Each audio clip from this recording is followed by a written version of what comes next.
ሊቨርፑል በትላንትናው ዕለት 20ኛ የፕሪሚየር ሊግ ዋንጫውን ማንሳቱን አረጋግጧል። በዚህም ከማንቸስተር ዩናይትድ ጋር የታሪክ ተጋሪ መሆን ችሏል። በእንግሊዝ ፕሪሚየር ሊግ ብዙ ዋንጫዎችን ያነሱት ሁለቱ ክለቦች መሆናቸው የተረጋገጠበት ዕለት ነበረ። ሊጉ ገና 4 ጨዋታዎች ይቀሩታል። ግንቦት 25 ነው በፈረንጆቹ አቆጣጠር የሚጠናቀቀው። ከዛ አስቀድሞ ግን ትላንትና 4 ጨዋታዎች እየቀሩት ሊጉን ማንሳቱን ወይም ደግሞ የሊጉ አሸናፊነቱን ያረጋገጠበትን ዕለት በትላንትናው ዕለት ማሳለፍ ችሏል። ቶተንሃም ስፐርስን በገጠመበት ጨዋታ ሊቨርፑል ጨዋታውን 5-1 በሆነ ውጤት ነበር ማሸነፍ የቻለው። ልክ የአሌክሲስ ማካሊስተር ጎል ስትቆጠር ሊቨርፑል ዋንጫውን ስለማንሳቱ እርግጠኛ በሆነ መልኩ በአንፊልድ የነበረው ድባብ ጩኸት ሙሉ ለሙሉ የተለየ እንደነበር ማንሳት ይኖርብናል። ታዲያ አሁን 82 ነጥብ ላይ ነው የሚገኘው ሊቨርፑል። በቀጣዮቹ ጨዋታዎች 4ቱን ጨዋታዎች ማሸነፍ የሚችል ከሆነ 94 ነጥብ ላይ መገኘት ይችላል። አሰልጣኝ አርነ ስሎት በመጡበት ዓመት የፕሪሚየር ሊጉን ዋንጫ ያሳኩ 5ኛው የሊጉ አሰልጣኝ መሆን ችለዋል። ከዚህ ቀደም ጆዜ ሞሪኒዮ በ2004 ይሄንን ማድረግ የቻሉበትን የውድድር ዘመን ማሳለፍ እንደቻሉ የሚዘነጋ አይደለም። ከዛ በማስከተል ደግሞ ካርሎ አንቸሎቲ ከቸልሲ ጋር፣ አንቶኒዮ ኮንቴ ከቸልሲ ጋር፣ በተመሳሳይ ከማንቸስተር ሲቲ ጋር ደግሞ ማኑኤል ፔሌግሪኒ ይህንን ስኬት ማሳካት መቻላቸው የሚዘነጋ አይደለም። አሁን 5ኛው አሰልጣኝ በመሆን አርነ ስሎት የእነዚህን ታላላቅ አሰልጣኞች ምድብ መቀላቀላቸውን ያረጋገጡበትን ዕለት ነበር ማሳለፍ የቻሉት። ልክ ባለፈው ዓመት አሰልጣኝ የርገን ክሎፕ ሊቨርፑል ጋር መለያየታቸው እርግጥ ከሆነ በኋላ የመጨረሻው ጨዋታ ላይ በነበረ የሽኝት ፕሮግራማቸው ላይ በስቴዲየም ውስጥ ይህንን አሰምተው ነበረ።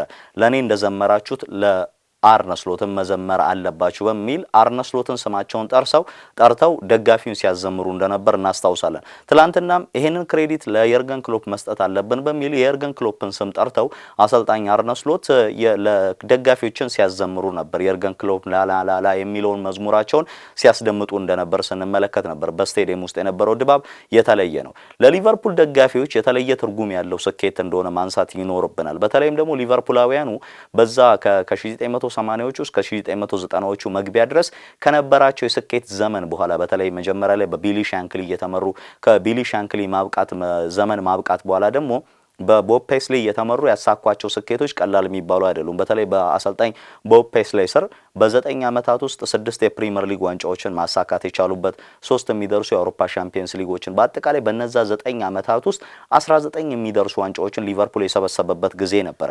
ከነዚያ ጊዜያቶች በኋላ የሰር አሌክስ ፈርጉሰን ወደ ማንቸስተር ዩናይትድ መምጣትን ተከትሎ ማንቸስተር ዩናይትድ ሊቨርፑልን ዶሚኔት ማድረግ የቻለበት ጊዜ ነበር። በተለይ በተከታታይ የተለያዩ ስኬቶችን ማሳካት የቻሉበት 13 የሚደርሱ የፕሪሚየር ሊግ ዋንጫዎችን ማሳካት የቻሉበት በዚያም ከሊቨርፑል በላይ መሆን የቻሉበት አሰልጣኝ ሰር አሌክስ ፈርጉሰን ሲመጡ የሊቨርፑል የዋንጫ ቁጥር በአጠቃላይ 18 የፕሪሚየር ሊግ ዋንጫዎችን ያሳየ ነበር። እሳቸው ያንን በመቀየር 13 ዋንጫዎችን ጭምር በማሳካት 7 ዋንጫዎች ብቻ የነበሩት ማንቸስተር ዩናይትድ በአጠቃላይ 20 ዋንጫዎች ላይ መድረስ በመቻል የሊቨርፑልን የበላይነት በመግታት የእንግሊዝ ኃያሉ ክለብ መሆን የቻለበትን ጊዜ ማሳለፍ ጀምሮ ነበር። ምንም እንኳን በሌሎች የአውሮፓ ውድድሮች ላይ ያላቸው ቁጥራዊ መረጃ ለየት ያለ ቢሆንም ታዲያ ከነዚያ ጊዜያቶች በኋላ ይሄንን ስኬት ለማግኘት ጥረት ያደርጉ የነበሩ ይጓጉ የነበሩ የሊቨርፑል ደጋፊዎች ሁሌም ቢሆን አንድ መዝሙር ከአንደበታቸው አይጠፋም ነበር። you will never walk alone የሚል መዝሙራቸው ሁሌም ይደመጥ ነበር። የትላንትናው ክብር በእርግጥ 19ኛውን ዋንጫቸውን 2020 ላይ ያሳክተዋል። ግን ከ2020 በበለጠ የትላንቱን ለየት የሚያደርግበት ዋነኛው ምክንያት ደጋፊው በስቴዲየም ውስጥ ሆኖ ያንን የ2019-20 የውድድር ዘመን ስኬታቸውን ያጣጣመበት አልነበረም። ያኔ በኮቪድ ምክንያት ደጋፊውና ክለቡ ላይ ያሉ ተጫዋቾች ተራርቀው እንደነበር የሚዘነጋ አይደለም። ትላንትና ይሄንን ስኬት አሳክተውታል። እንዴት ባለ መልኩ የሚለውን ግን መመልከት የሚኖርብን ይሆናል። ባለፈው መጋቢት 8 በፈረንጆቹ አቆጣጠር ሊቨርፑል ከሜዳው ውጪ አቅንቶ ቅዱሳኖቹን ሳውዛምተኖችን ይገጥም ነበር። ቅዱሳኖቹ በዛ ጨዋታ ላለመውረድ ጥረት በሚያደርጉበት ጊዜ ላይ እንደመሆናቸው ሊቨርፑል ይቸገራል ብሎ የገመተ አልነበረም። ነገር ግን በዛ ጨዋታ ሊቨርፑል 1-0 እየተመራ የመጀመሪያውን አጋማሽ ያጠናቅቃል። በኢንቴንሲቲው በኢነርጂው በጣም ዝቅ ያለ ሊቨርፑልን የተመለከትንበት ዕለት ነበረ። ታዲያ በረፍት ሰዓት መልበሻ ክፍል ላይ አርነ ስሎት ወደ ሊቨርፑል ከመጡ በኋላ በተለየ መልኩ ከባድ ንዴት ውስጥ የነበሩበት ዕለት ነው ተብሎ እየተጠራላቸው ቀን እንደነበር ማንሳት እንችላለን። የክለቡ ውስጥ ያሉ ሰዎች በዛ ደረጃ እሳቸው ሲናደዱ ተመልክተን አናቅም የሚል አስተያየታቸውን ይሰጣሉ። ሁልጊዜም እንደሚያደርጉት ሊቨርፑልን ከተረከቡ ጊዜ ጀምሮ ሁለተኛው 45 ከመጀመሩ በፊት ባላቸው የሃፍ ታይም ማኔጅመንት በቪዲዮ የትኛው ቦታ ላይ ኢምፕሩቭ ማድረግ እንዳለባቸው የቪዲዮ አናሊሲስ ጭምር በነዛ 15 ደቂቃዎች ውስጥ ሲሰጧቸው ይስተዋል ነበር። ይሄ በሊቨርፑል ብዙ ጊዜ ያልተለመደ አርነ ስሎት በተደጋጋሚ በቪዲዮ ችግሮቻቸውን ያሳዩአቸዋልና የሃፍ ታይም ማኔጅመንቱ በዚህ ዓመት ለሊቨርፑል ትልቁ ጠቀሜታ የሰጠው ጉዳይ እንደሆነ ማንሳት እንችላለን። አመቱ ሙሉ አብዛኛው ጨዋታዎች ላይ ሊቨርፑል በመጀመሪያ አጋማሽ ጨዋታዎችን ለመጨረስ የሚቸገርባቸው አጋጣሚዎች አሉ። ነገር ግን ሁለተኛ አጋማሽ ላይ ኦን ቶፕ ሆኖ ነው የሚወጣው ወይም ደግሞ የበላይነቱን አረጋግጦ ነበር የሚወጣው። ልክ መጋቢት 8 ላይም የተፈጠረው ያ ነበረ። ጨዋታው 1-0 ነበር። ከረፍት መልስ ሊቨርፑል ራሱን ሆኖ ነበር የመጣው። ያ ኢነርጂ ያ ኢንቴንሲቲ ጎል ለማስቆጠር ያለ ፍላጎት ተጋጣሚን በራሱ ሜዳ ማስጨነቅ የሚመስሉ ነገሮች በሙሉ መልሰው የመጡበት ነበር። ሊቨርፑል ያንን ጨዋታ 3-1 አሸንፎ መውጣት የቻለበት ነበር። ይሄ ቡድን ከሲዝኑ ጅማሮ ጀምሮ ሲገመት የነበረው ዋንጫውን እንዲያነሳ አልነበረም። ማንም ከትራንዚሽኖች በኋላ በተለይ በፕሪሚየር ሊጉ ታሪክ ከአንድ አሰልጣኝ ረጅም ቆይታ በኋላ በሚደረጉ ትራንዚሽኖች ላይ ክለቦች ይቸገራሉ።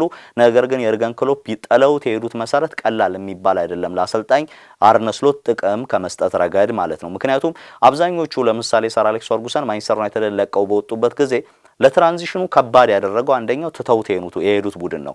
ሪያን ጊግስ ከዛ ባለፈ ሪዮ ፈርዲናንድ፣ ኒማንያ ቪዲች፣ ፓትሪስ ኤቭራን የመሳሰሉ ተጫዋቾች ወደ እድሜ ዘመናቸው ወይም ወደ እግር ኳስ ዘመን የእድሜ ማብቂያቸው ላይ የተጠጉ ነበረ። ሪያን ጊግስ ወዲያው በአንድ አመት ልዩነት ውስጥ ነው በዛው አመት መጨረሻ ላይ ራሱ ከእግር ኳስ የተገለለበት ጊዜ እንደነበር እናስታውሳለን። በኮቺንግ ስታፉ ላይ ነበር ቆይታ ማድረግ የጀመረው። ስለዚህ ለቀጣዩ አሰልጣኝ ስሙዝ አልነበረም ትራንዚሽኑ።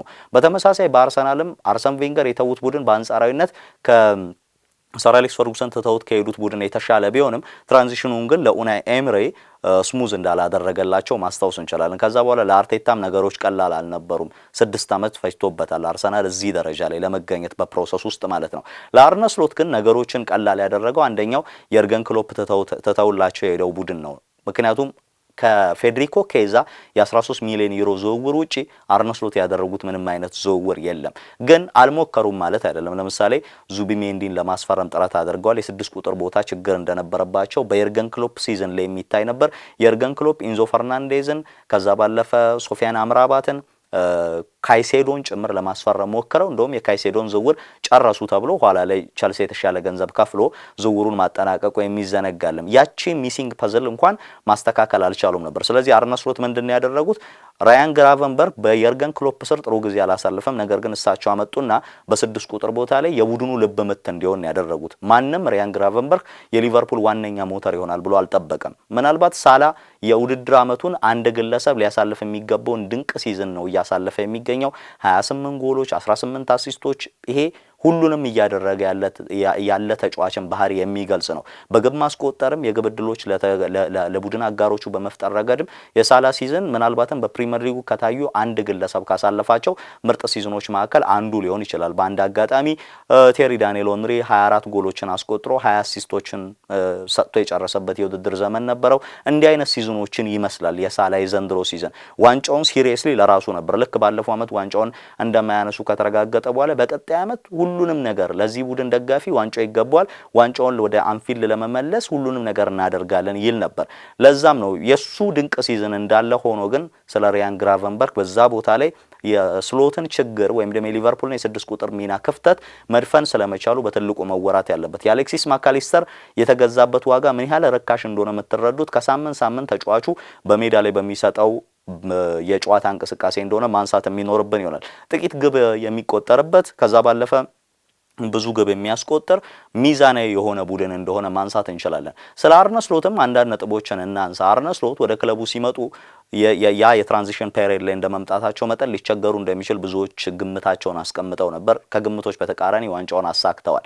በዛች በኖቲንጋም ፎረስት መስከረም ወር ከተሸነፉበት ጨዋታ በኋላ ከመስከረም እስከ ሚያዝያ ድረስ 26 ጨዋታዎችን ያልተሸነፈ ቡድን ነበር የገነቡት። ኳስን ይዞ መቆጣጠር የሚወድ ለአሰልጣኝ ፔፕ ጋርዲዮላ የሚቀርብ የጨዋታ ፍልስፍና ያላቸው ሰው ናቸው። ፔፕን ብዙ ጊዜ ሲያደንቁት ይስተዋል ነበር በሆላንድ በነበሩ ጊዜ እና ከመጡ በኋላ ግን የቡድናቸውን ተጫዋቾች ሙሉ ለሙሉ ይዘው ለመምድ ለመስራት ሊጉ 2 ሳምንት እስኪቀረው ድረስ መጠበቅ ነበረባቸው ሊጀመር ማለት ነው።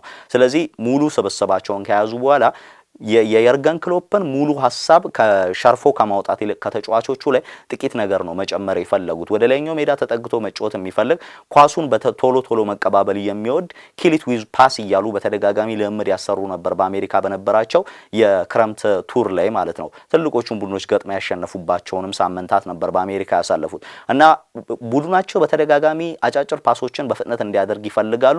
ነገር ግን ቶሎ ብሎ ከራሱ ሜዳ ክልል በመውጣት ወደ ላይኛው ሜዳ እንዲገባ ይፈልጋሉ። ይፈልጋሉ። የኤርገን ክሎፕ የጨዋታ ባሪ ሃይ ኦክቴን የሚባል ኢንቴንሲቲው በጣም የላቀ እንደሆነ ይታወቃል። ግን ከየርገን ክሎፕ ኢንቴንሲቲ ከፍ ካለው የእግር ኳስ ሐሳብ አንፃር ሲታይ ይሄኛው ሌስ ኦክቴን የሚከተል ቡድን ነበር። እንደዚያም ቢሆን ግን የትኞቹ ጨዋታዎች ላይ አግሬሲቭ መሆን እንዳለበት፣ የትኞቹ ጨዋታዎች ላይ ኢንቴንሲቲውን ከፍ ማድረግ እንዳለበት የሚረዳ ቡድን ሆኖ ነበር ስንመለከት የነበረው። ሌላኛው ለአርነ ስሎት አንደኛው ጠቅሟቸዋል ተብሎ የሚታመነው ዘንድሮ በሊቨርፑል የመለማመጃ ማዕከል መግቢያ ላይ ተዘጋጀ የተባለው አንድ የቡና መጠጫ ባር አለ ተብሎ ይታመናልና ይሄ የኮፊ ባር ለሊቨርፑል ተጫዋቾችን በአንድ ላይ በተለይ ስሜታቸው የቡድን ስሜትን አንድ በማድረግ ረገድ የፈጠረው ተጽዕኖ ቀላል የሚባል አይደለም ይባላል። ምክንያቱም ጨዋታው ልምምድ ከማድረጋቸው አስቀድሞ መጀመሪያ ተጫዋቾች የሚሰባሰቡት እዛች ኮፊ ባር ውስጥ ነው። ስለዚህ በጋራ የተለያዩ ውይይቶችን ማድረግ ይችላሉ።